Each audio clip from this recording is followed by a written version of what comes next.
anything else that you think others would like to hear.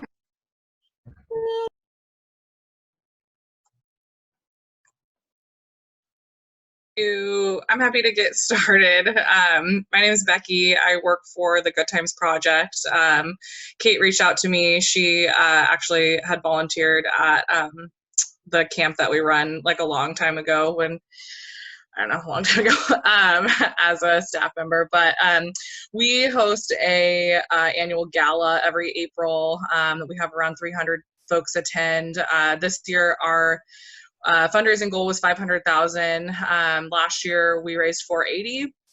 And the year before that, I think, was closer to maybe 420. So we've been going up pretty consistently over the last few years. We made the decision to stick with our initial fundraising goals. I'm not sure that I would do that again. It doesn't feel super great to report back to the board, you know, that, and I will say, I view our event as a pretty big success. Our final number is about at 325. So for a virtual thing, that's pretty awesome, I think. But having said that, you know, there are definitely some buckets that we could have amended once we decided to switch to a virtual event. So obviously our ticket sales, that number went static and we hadn't yet reached our goal. Some of the in-person stuff, we do a raffle, and in Washington State, raffles are illegal to do online. So that bucket was totally deleted. So I think it would have been good to adjust our goals. I'm not sure how much, honestly, we would have adjusted them down because it's just so hard to know how our live auction item is going to sell online. Are people still going to want to buy trips? A lot of our live auction items are trips. But I mean, I think it was good. We made the decision in plenty of time. I mean, I feel like our timing was pretty convenient, having it be so late in April and having a good chunk of time to say, okay, we obviously have to do this virtual, we can't do this in person, and having the time to figure that out. I know everyone's events are really different, so I mean, I'm happy to share more about my experience and the things I would have done differently, but I feel like I might be more useful to answer more specific questions, because I don't want to share about something that nobody else is going to do. Mm-hmm.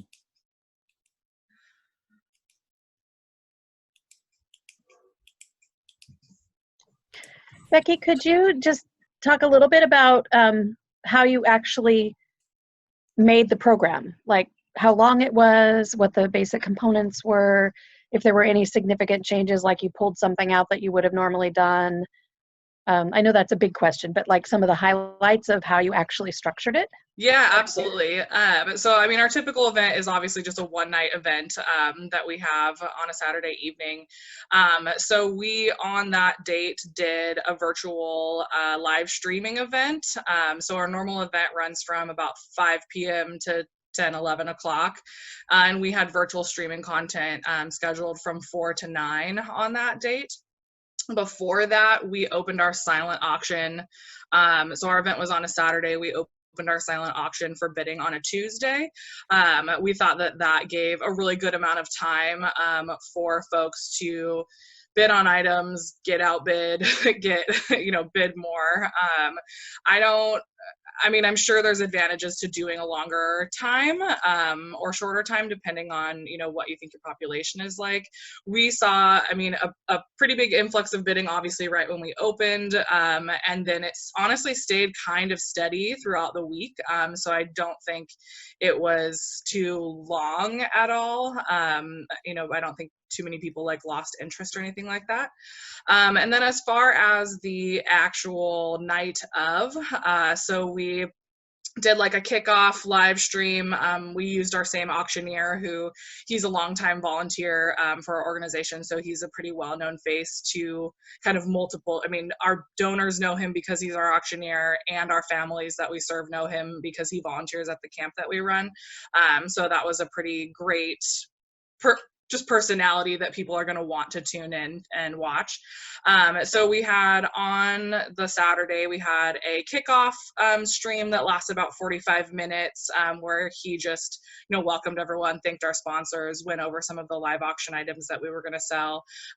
Then we did a wine pull. So at our in-person event, we have this game, Get Bagged, that folks, buy a mystery bottle of wine. And so we did that virtually, that we sold those ahead of time and just revealed them on the live stream.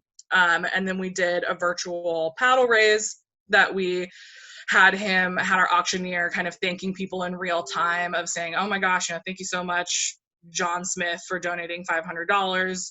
And we kind of updated him as donations were coming in, so he could make those acknowledgments live on the stream. And then we did do actually a live auction we were using YouTube Live and Facebook Live, and we had 2 cameras set up. And honestly, that was the least successful part of our night. It's really hard. I mean, he was very much holding on to the in the room, trying to get people to bid up and that kind of stuff, and that just does not work online. So that for me is my biggest thing that I would not do again. I think it's fine to have like a higher tier of auction items, obviously, but I would not have done those live again. So that kind of, I guess, is the big framework of what we did from Tuesday to the Saturday. Sounds like you're still successful, though. Definitely, and really our paddle raise was the most successful. It's like a 50% of our total was straight from the paddle raise. So to me, the lesson there is like people who have the means to give those bigger amounts are still going to do that, kind of regardless of this sort of dip in the economy. Although, I mean, our biggest donation level was between $100 and $150. So we did have a pretty big engagement at that lower level, at least for us. We start our paddle raise at $10,000 and go down to $50. So that was the most engaged part of the event, I would say. This is Tim from Tacoma Community House. We too held a virtual online fundraiser, and I guess I'd like to preface my remarks of why we did it, what we did, and what did we learn, and then success. But why we did it, it was basically out of necessity and desperation. Our 110th annual luncheon was going to be like Friday, April 17th. Prior to that, in March, COVID-19 came out. Governor Inslee mandated his stay home, stay safe program. So we had a couple of options. We could postpone our luncheon, do nothing, then we lose the money, or be creative and create an online fundraising program, which we've never done. So what did we do? We did a 3-day online fundraising campaign where we sent out 3 2-minute videos each day.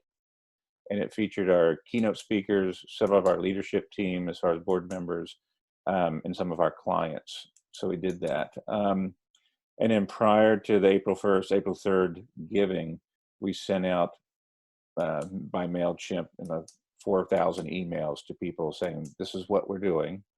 And we reminded them each day prior to the launch of April 1st. We did that for a week. And then prior to the launch, I also called about 50 of our major donors and emailed them saying, Kate, we're hosting this fundraiser. I know you're a donor in the past. Would you consider doing this either now on the telephone with me or online?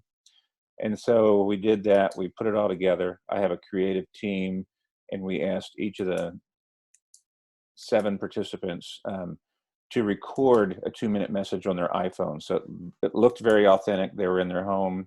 They did it, and each person brought a different perspective of their immigration journey and or why they were supporting TCH.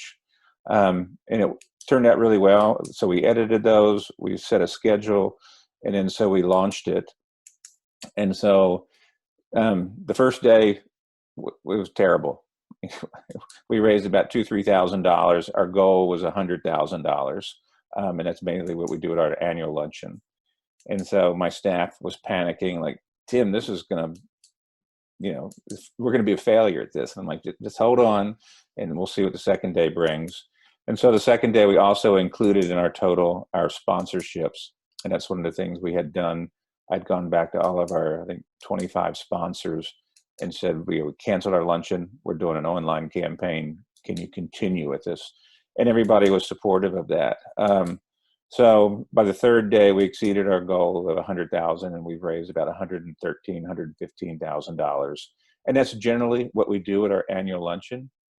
The only good thing about that, it's good, not only good thing, it's good we raised $113,000, but we also reduced our expenses. Normally, like all of us who go to the convention center or Murano, we spend, because we generally have about 700 people who attend the luncheon, we spend about $35,000 to rent the facility, do AV, and all the things that go with it. So we don't have that $35,000 expense. So we're basically making, you know, more profit than we ever have.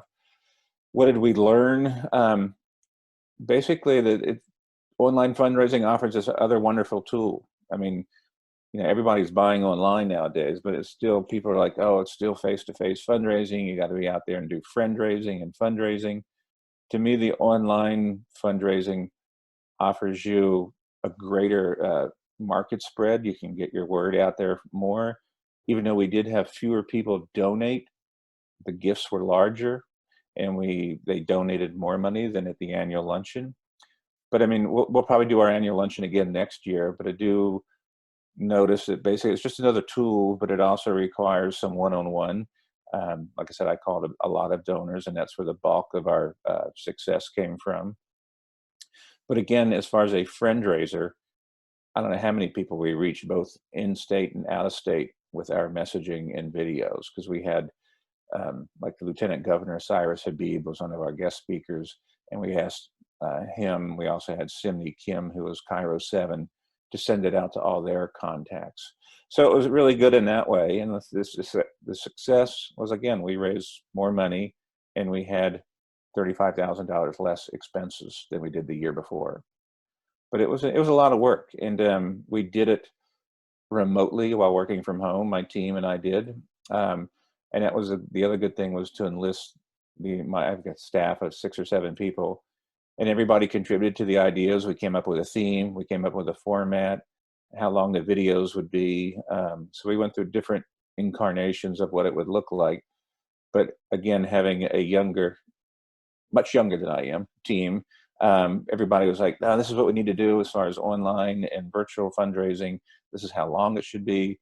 The messaging needs to be clear and crisp and to the point. And so we ran with it. But I think it was a success. Probably do it again. And because, you know, the first thing came up was like, do we need to have an annual luncheon ever again? We're going to, but I think the online fundraising is just another tool. And I did hear from several donors that said, you know, God, I hate going to those annual luncheons, and I'd just rather write a check or do this or that. And so the online fundraising, I think, enabled that for a lot of people. And then there's other people who like the socialization of the annual luncheon. So I think it's a good thing to do both. But it's, you know, it's scary to venture out and do that the first time. And the good thing for us is we exceeded our annual goal. And so that was good news to report. I actually just have a quick question, Tim. Yeah. So now having done both the virtual event, and obviously it was really successful, and thinking about, okay, but yes, we do want to do a luncheon still. Do you imagine that you will stagger those events in the future or run them simultaneously? Like, how do you think you'll utilize your resources to make both of those happen? That's a great question. Again, I look at the luncheon, it's more of a friend raiser than a fundraiser. I mean, we get 700 people in a room, they hear our message, and when I look at the analytics of it, 700 people come, less than half, I'll say 300 might contribute, and they walk away with a free lunch, the other half do. So the virtual, we had, I think, 200 people donate more money. So my first response was, God, we don't need to do the luncheon. But I still think there's an appetite for people to see, this is our director up front. Even though they get all that virtually, I still think there's a lot of people who love to come to those luncheons, even though there's a handful of donors who are like, not another luncheon to go to. I mean, and you know, it's luncheon season in April through June. So we'll probably stagger them to answer your question. But good question. I mean,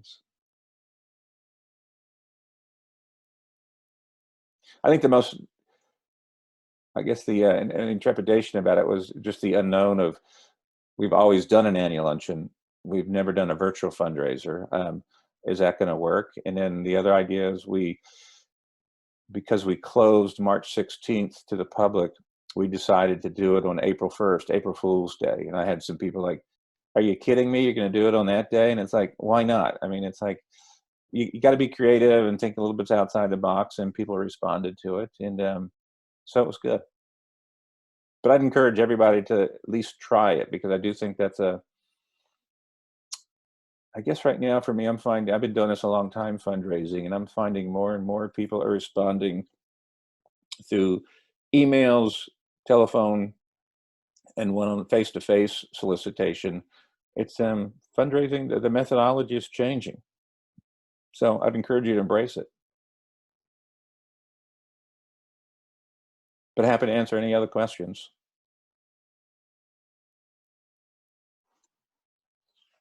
Thank you, Tim. Does anybody else have questions for Tim?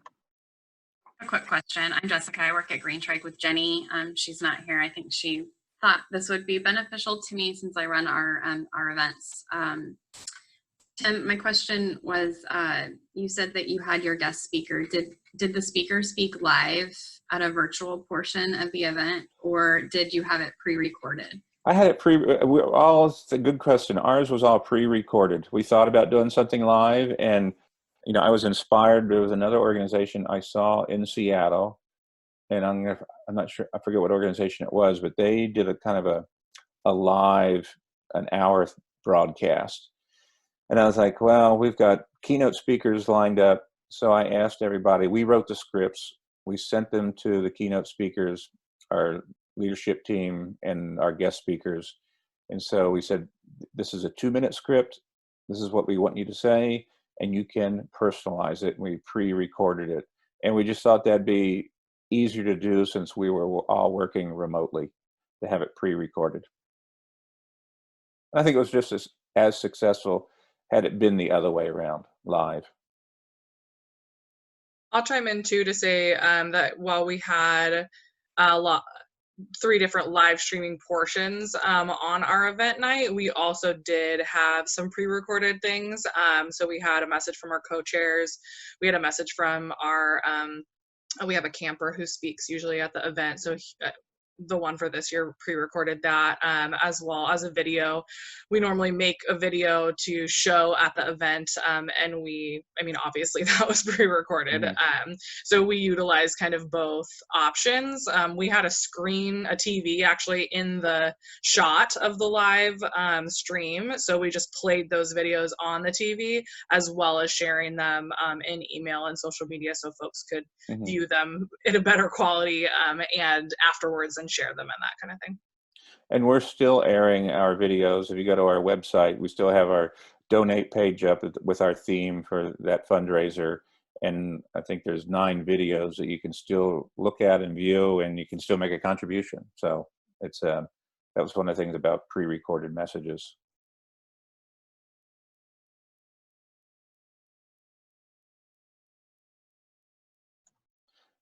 I would say it's, I'm not going to say less intense, it's just more condensed work doing a virtual and online campaign.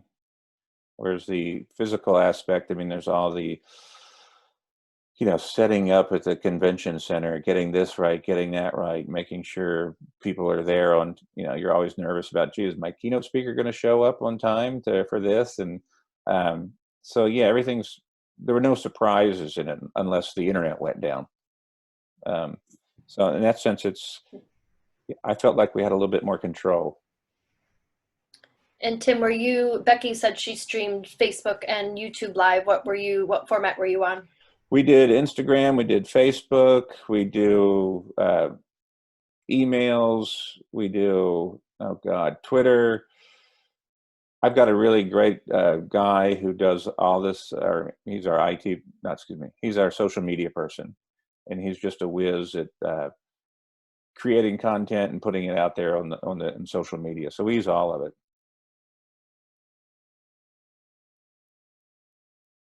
But I would recommend, if you do an online, use all the platforms available to you and continue. Don't look at it as a one-time event. I mean, I'm fortunate enough, like I said, we have a person who's head of our social media, and that's all he does is put stuff on Instagram, our website.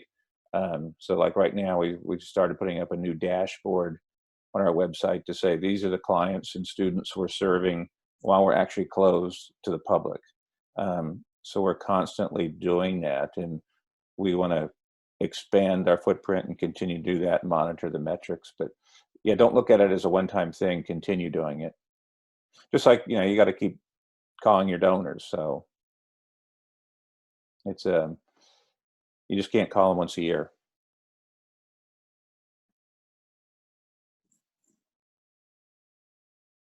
Thank you. Lianna, did you want to share? Do we want to go ahead? Oh, yeah. Sorry. I was thinking, Lianna, if you're ready to share, and then we can still ask more questions, and then if we have time, we can even ask, if people have questions unrelated to virtual events, we can open that up as a topic as well. So I'm handing it over to you, Lianna. Although I did laugh a little bit, John, because you were saying that there's no surprises. And the day we launched our virtual event, our website crashed. So that was probably not so fun. But yeah, so I'm with Peace Community Center. And so we do after school programming for students, and then tutoring and in-school support for low-income kids living in Hilltop. And it was definitely pure necessity, sorry about that, that we ended up doing our event. The day the governor's order came out was the day that I pulled the trigger and said, I guess we have to switch this around. Fortunately, we had just made our deposit for food for our it's a benefit dinner. It doesn't have an auction or anything else. It's people buy tickets, they come, they have dinner, we have our students as speakers, we make an ask, and that's the end of the event. So we were really excited because this year had been the most we'd ever done in sponsorships for our event. So it was great when, in a way, that we were instantly able to get the money back for like the food and the venue and all of that, because no matter what happened, we were now up of where we had anticipated being. And we were also doing good on ticket sales. So although it did stagnate, I think the major issue that we did have was our team is very small. And so when we decided that we wanted to move to a virtual event, it became an issue of how do we actually implement with only 2 people. Can you give me one moment, because somebody's knocking on my door, which is kind of like, 1 second. I'll jump in real quick to say, also our team is 4 people, and it very much kind of became an all hands on deck. So like I mentioned, we run a summer camp. Our camp director totally jumped in and helped with editing and anything that she could do. So it kind of pivoted really everyone's priorities, since I was just saying we're also a very small team.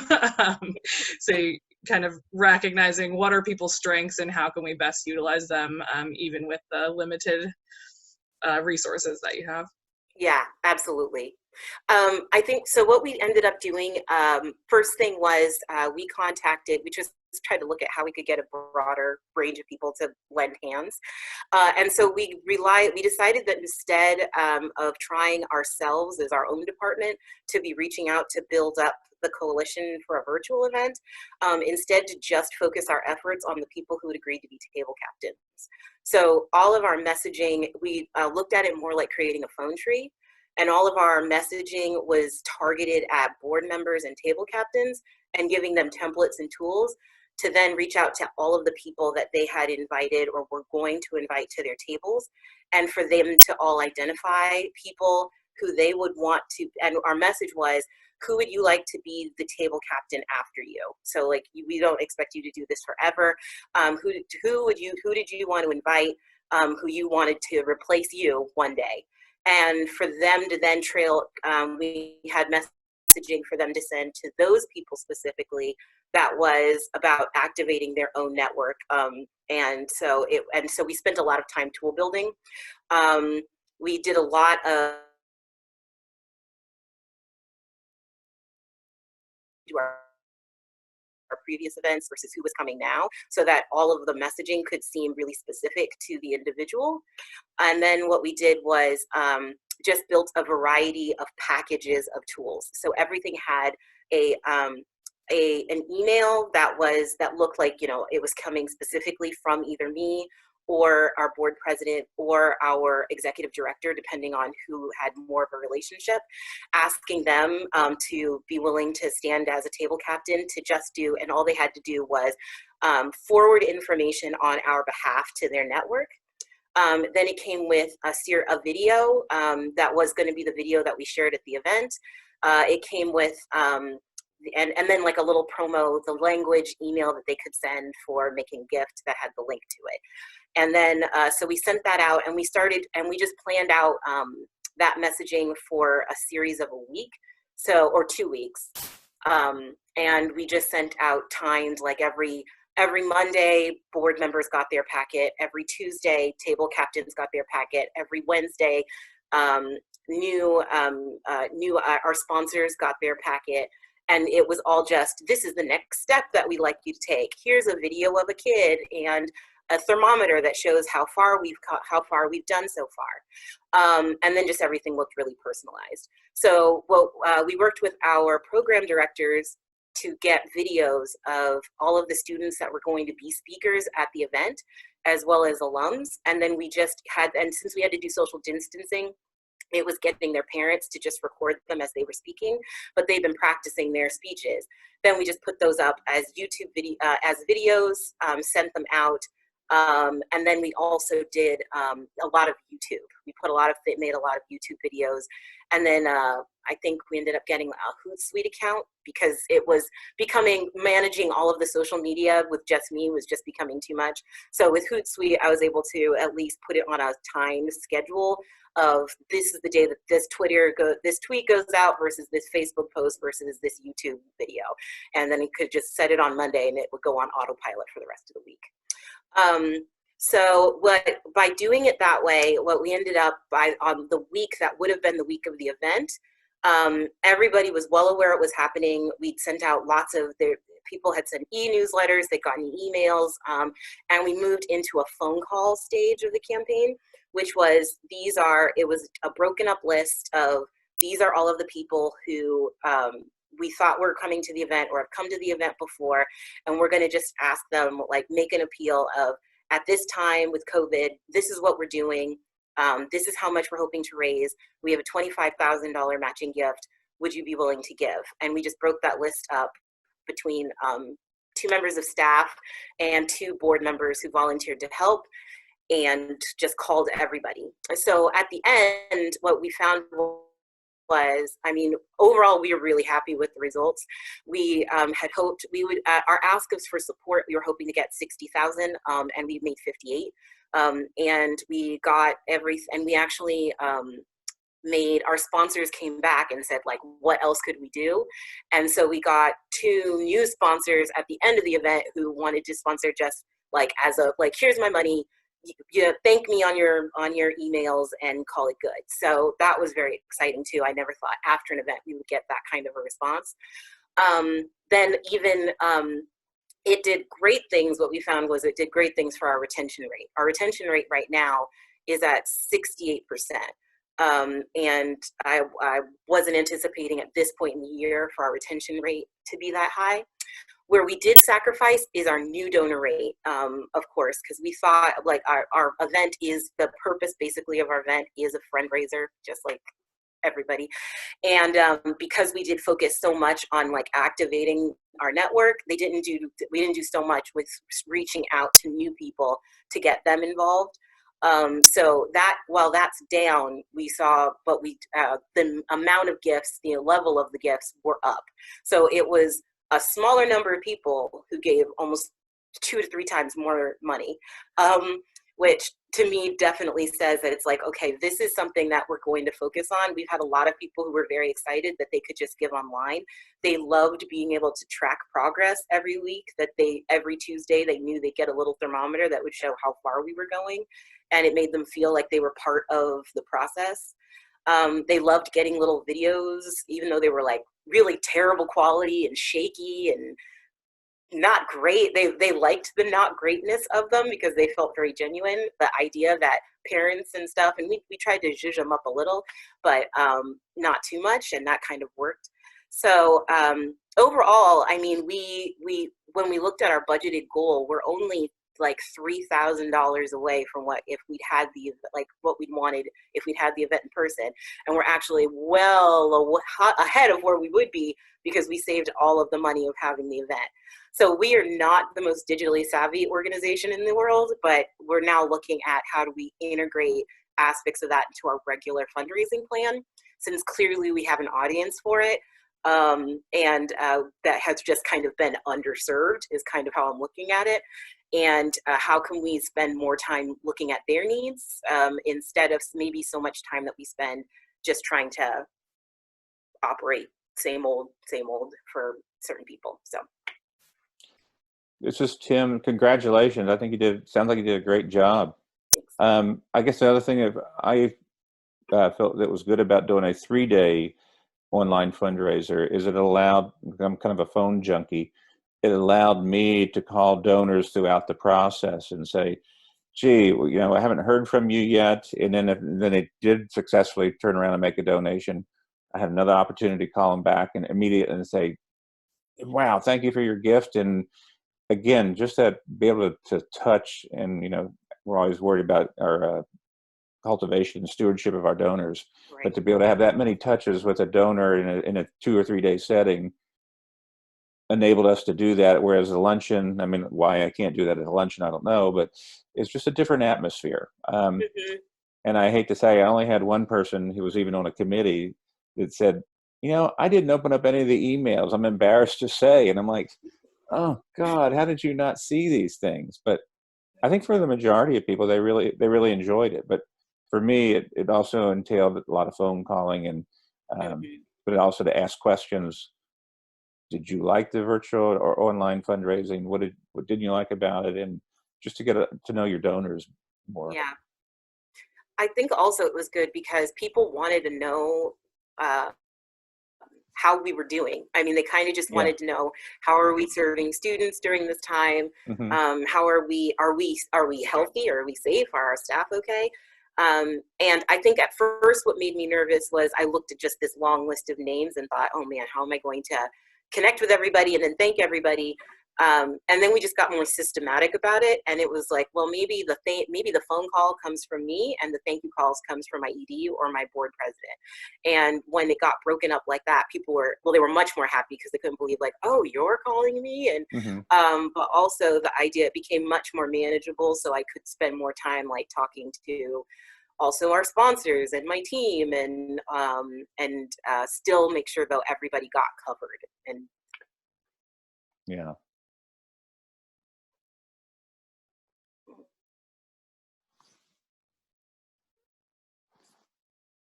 So I guess I have a question. How did everybody's staffs respond to the online fundraising, as opposed to going to the annual luncheon or gala? Yeah. I think for the most part, our staff was already panicking, and it had nothing to do with it. So at the same time that the luncheon happened, we got alerted, because we use AmeriCorps members, that we got alerted that our entire AmeriCorps team was no longer allowed within the building, and for safety reasons. And a lot of them chose to go back home to wait out COVID. So we weren't even sure if they were ever going to come back. So I was asking staff members to help support fundraising efforts and get connected with students and record videos. And the response was kind of like, are you crazy? We don't have time for this.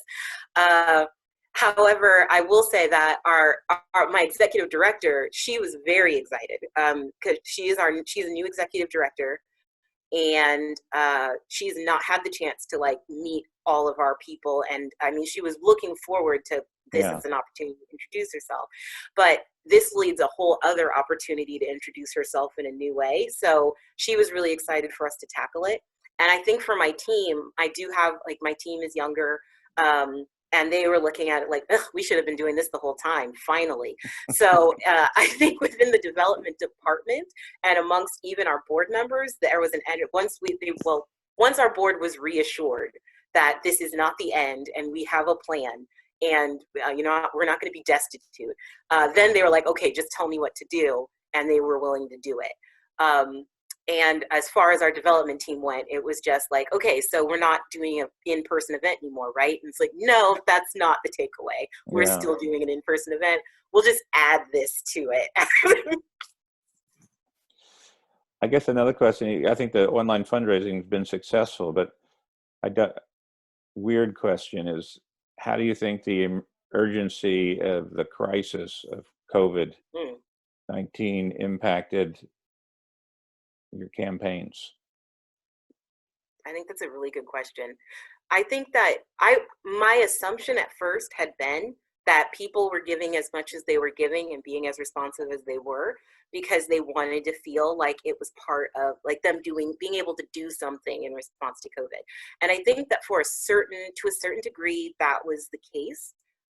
We certainly did that a lot in our messaging, but in the actual conversations I had with our donors, it was instead, well, we just want to support you. Like, they were more concerned about the fact, how will it affect you and your work if you can't have an event? And I need to be there for you in case that was. It could have been any crisis, and I think they would have responded in the same way. Or it could have been, which was very reassuring. I'll also say, I don't know if this will hold true for folks who don't have events for, you know, a few weeks or even a month or two, but we saw a good amount of donations coming in at $1,200 and $2,400 that I'm guessing are people's stimulus checks. So, you know, looking at those people, thinking about, would they have normally been at the $500 level? I don't know. Or these people that were going to be giving around $1,000 anyway. So that definitely, I mean, I can't remember off the top of my head, but I would say at least 5 to 10 of each amount came in. So, I mean, to me, that says people are just giving us their stimulus money. I only had 2 people I spoke with that surprised me because they are usually at the $25,000 to $3,000 range as far as giving. And when I called them, they were scared to death, not just of COVID, but they were scared to death of the stock market. Both of them are financial people, and they just said, we're going to sit and wait this thing out. And that just blew me away. I'm like, come on, all the wealth that you have, people out there, particularly us who serve immigrants and like all of us serve marginalized communities, but it's like they're the most vulnerable people, and you're not going to share the wealth. I mean, it just blew me away. Yeah, I was very disappointed in just 2 people, but it was anyway. I just shared that. But everybody else was super supportive. I think because we had our event well before they were doing stimulus checks. So part of me was like, oh, darn. But we did get after the event, after the stimulus checks were issued, we did have one donor who responded, who was like, oh, well, they weren't sure what they'd have. So they like gave, I think, $40 during the campaign. But then after the stimulus check thing happened, then they ended up giving us their stimulus check because they're like, I feel better about it. So it's not like we didn't hear that, but it was a very different tenor. Yeah. I'm seeing a note on the chat here about asking for gifts. I mean, I'm curious if you made phone calls during this crisis, are you asking people for specific gifts to help out, or are you I mean, I was saying, dear so-and-so, can you do, you know, the $2,500 or $10,000 range? And I hope people were doing that. I mean, because sometimes I've had supervisors in the past who are, a director doesn't want to make those calls. And I'm like, you know, it's our job to ask, it's their job to give. I mean, they know why we're calling, but I find a lot of people don't want to ask for a specific amount, and we'll leave it in general. Can you help us? Yeah, I did. I just looked at what they gave last Yeah. year, and then I was just like, you know, your gift of whatever made such a huge difference last year. Would you be willing to make that gift again in spite of not being able to meet in person? Okay, just curious.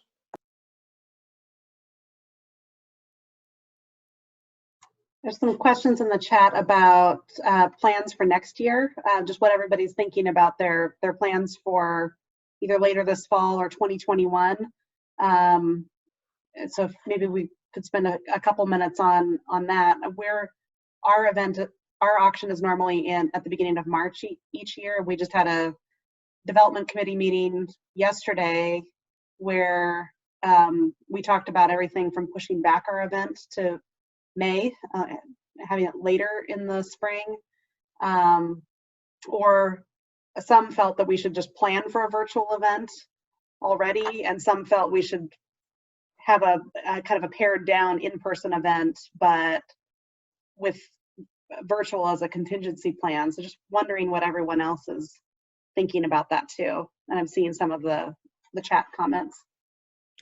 This is Tim. We're probably going to host an annual luncheon next year because, one, we made a deposit with our vendor for this past April 17th. And prior to the governor's mandate, we went back and forth on our deposit, and they said, well, you know, yeah, we can give it back, but we'd rather you think about it if you're going to postpone. And then the governor's decision came out. So it was like, look, we'll give you back your deposit, or we can hold it until next year. So we're most likely going to have our annual luncheon next year because we've already put the deposit down. Plus, it's also a way to, I mean, it's granted we reduced our expenses, but you're also contributing to the rest of the economy too. I mean, the hotels they're dying. I mean, they're hurting. So I mean, if you look at it as a holistic approach, everybody's supporting the community in a lot of different ways. We're definitely doing it in person. We did the same thing. We just moved our deposit from this year to next year. I think what we're looking at is when we create our event plan this year, it has a virtual event plan that's going through it. So we're going to be doing both simultaneously, and we're going to flesh it out at our annual retreat. But a couple of the ideas that my staff has brought up is that the thing they've gotten feedback that people liked having a tracker, and maybe letting guests track more of the event, show them how we're doing with getting table captains or getting seats filled, how we're doing with getting sponsorships. More transparency seems to get people a little bit more excited.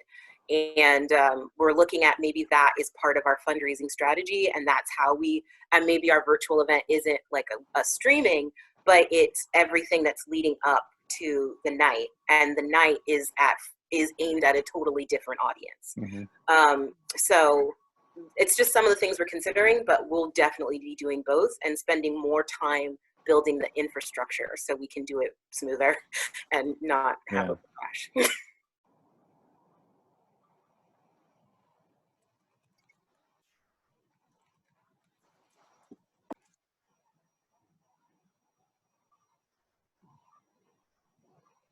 I see a question about how long did it take to plan the virtual event. I think it took us about a week. We were still in our building. We knew we were probably going to close, and we went back, vacillated. Do we postpone our event or we do something virtual? And then once we decided to do something virtual, then it took us a week, again, working remotely, to come up with a theme, a concept, and a format of how to do it. And like I said, I got a lot of input from my staff. Like my grants writer and another, my volunteer coordinator. They helped do all the editing of the scripts. I mean, I wrote most of the scripts, but they did the editing, added suggestions. But it was a week, and then it was kind of also, once we decided to launch, there was still some tweaking of the planning as well. And maybe it was in desperation and necessity that brought everybody together that said, we got to do this. And the whole team was excited about doing it.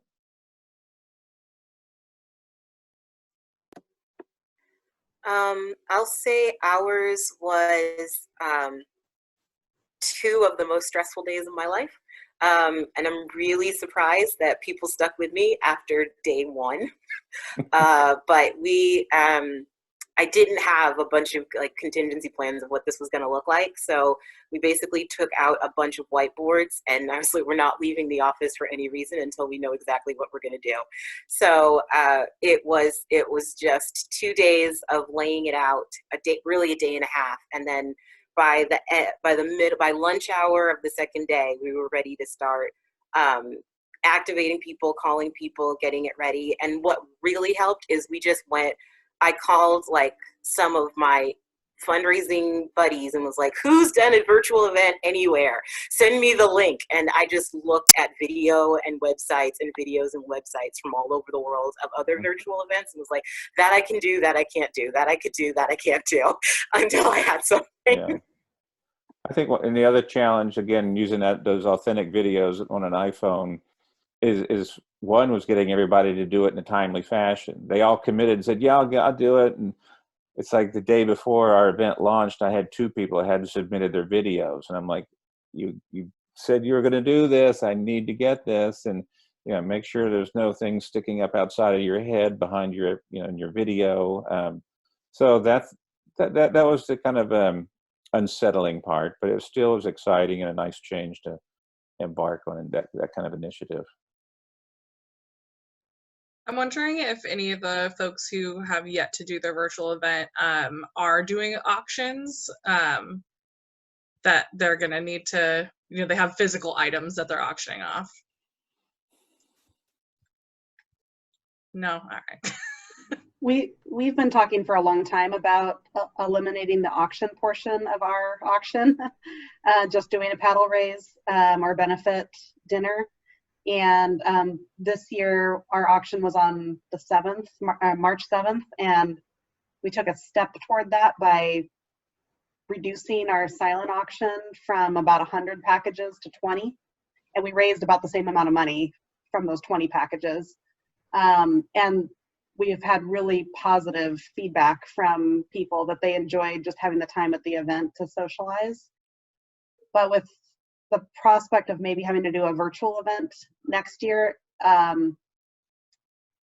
doing a silent auction online in some ways seems more feasible, and at the same time it's an opportunity for us to make that switch entirely. So trying to use this as an opportunity to kind of re-envision how we're going to handle event fundraising in the future. The thing that I'm mostly nervous about right now is that even our March 7th auction had a lot of trips that got auctioned off, and I don't know if the purchasers of those packages are going to be able to go on those trips. So now will people ask for refunds or anything like that? And it's not something that we really had a policy for. So I'm pretty hesitant to auction anything like that off next year, unless we have pretty high confidence that the package will be able to run. So. Hopefully they'll just make a donation to you. That's our hope. Yeah. I do have a question. I've done auctions with paddle raises, and we do the paddle raise to make contributions. But TCH at our annual luncheon, we generally have somebody gets up and makes the ask, and then table captains pass out envelopes. We don't do a paddle raise. But I'm just asking if there's, in a straightforward annual luncheon, there's no charge to come in. We ask you to make a contribution. You fill out your envelope. Has anybody had success of having a paddle raise at a non-auction event like that? We've structured, this is Jill, I'm with PCAP, Pierce County AIDS Foundation, and we've structured our event to, we call it Unwind, and it's like a very consolidated gala. It is our gala, it's our major in-person fundraiser, but it's no more than 2 hours long, and it's there's no live auction. It's a lot of socializing and interactive activities that just literally let people engage, and it's very thematic. And we do incorporate a Raise the Paddle for the mission funding part of it. So we've had great success with that. We use the table captain model, in very similar to big galas, only it's just really concise. It's on a Thursday evening, Thursday afternoon instead of a weekend. And we've had great success with the live portion of that. We do, of course, pre-seed it with our major donors and a couple matches. We have a live MC who does that portion, so not an auctioneer, but a live MC who's done auctions, so she can maintain that kind of energy that an auction would have, and it's been very successful for us. Okay, thanks. Would you not suggest doing any silent auction items at all for online? I haven't ever looked at any online fundraising yet. As far as videos that you researched, I was curious if there's ones that you would suggest checking out. We've done silent live auction and Raise the Paddle stuff, but as far as our fundraiser was scheduled for end of September, beginning of October. So I'm just wondering if we should just focus on a virtual online event, and if the auction items aren't really worth it, if we just focus on doing Raise the Paddle. It feels weird to ask some businesses and stuff for auction items when people have been closed for the last month and a half, kind of thing. Yeah, I mean, we had done basically all of our procurement already when we transitioned to virtual. And so that is something that I mentioned in the chat, thinking about next year, are we even going to be able to procure items for an online auction? The challenges that I'm facing right now, having already done the online auction, is shipping costs, and particularly shipping alcohol. We had someone in Tennessee buy 28 bottles of wine, and it's like over $400 to ship it to them. So definitely, I would recommend, if you are doing an online auction, putting in the restrictions or the notes of the package, a note that says, if you do purchase this out of state, an additional fee of XXX will be applied to your account. Because I mean, at this point, I mean, the purchase was like $900, but it's just kind of sucky.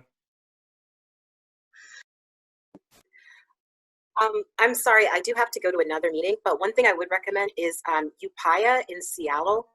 They did I loved their online campaign, and they also did a virtual auction that was live streamed, and that was, I thought that they did an exceptional job. So you should check that one out. But thank you, everybody. I'm sorry I have to leave. Bye, nice to talk to you. Nice to see you all. So if we'll send out the recording of this to all of you, and I'm also gonna I can also send out the chat because there have been some great questions asked and some resources shared there. I think you may if you have your chat window open, you may be able to download it yourself too, but by clicking on the ellipses at the bottom for the menu, and there should be a save chat option for you, but I'll also send it out. So yeah. Anyway, thanks for the invitation to participate. Thank you for all that you've shared. It was really helpful to me, I know, and I really appreciate everyone's time. Well, if anybody has any questions, you Yeah, can always email me. Great, thank you. And yeah, I think if it's okay with everyone, I'll go ahead and post this in the Facebook event, because I think there was a lot of great information that was shared, and just, people couldn't make it for different reasons, and, we're not, would love for them to still be able to gain that information, so. Yeah, and I'll echo what Tim said as well. If anyone has any follow-up questions or wants to connect with me, I'm happy to chat further. Yeah, thanks, Tim and Becky, for like really putting yourselves out there. You were the pioneers in really doing this, and just going for it. And it's been really, really helpful to learn from your experiences. And thanks for being vulnerable and just like telling it like it is. It's really great. You're welcome. Thank you. Thank you so much. Have a nice weekend, everyone. Thank you. Thanks. You too.